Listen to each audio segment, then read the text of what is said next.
ছোলার ডাল দিয়ে মতিচুরের নাড়ু বানানোর জন্য 1 ঘন্টা মতো ছোলার ডালকে ভিজিয়ে রেখেছিলাম। এরপর মিক্সার গ্রাইন্ডারে ডালগুলো ভালো করে পেস্ট করে নিয়ে যে কোনো আকারে কোনো শেপ দিলেই হবে, কিন্তু পাতলা পাতলা শেপ দিয়ে ভালোভাবে এপিঠ ওপিঠ ভেজে নিতে হবে।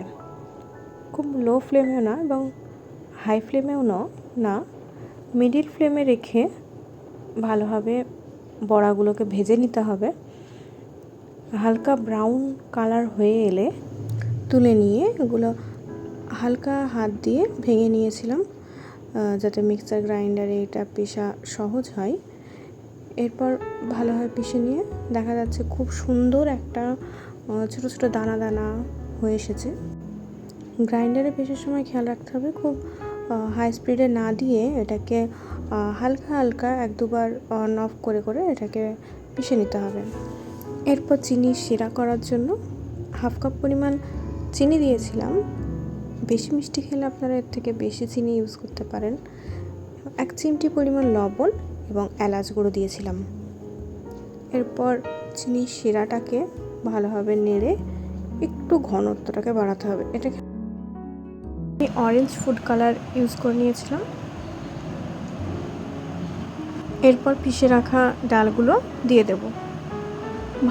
ডালগুলো ভালোভাবে নেড়ে চেড়ে যাতে চিনির রসগুলো পুরোটা শুষে নেয়, এখানে পুরো কাজটাই একদম লো ফ্লেমে রেখে করতে হবে। এরপর সাজানোর জন্য আমি উপর থেকে একটু চার মগজ দিয়ে দিয়েছি। এবার ডালগুলো অন্য একটা পাত্রে ঢেলে নিলাম।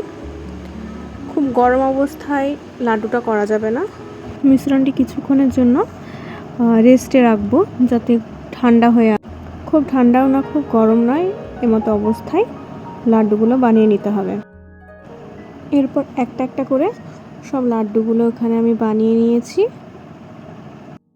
খুব সহজে খুব অল্প সময়ের মধ্যেই এই ছোলার ডালের মতিচুরের লাড্ডুটা বানানো যায় এবং খেতেও অসম্ভব ভালো লাগে।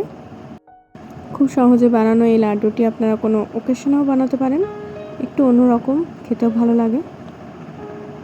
ভিডিওটি কেমন লাগলো অবশ্যই জানাবেন এবং লাইক শেয়ার করে পাশে থাকবেন।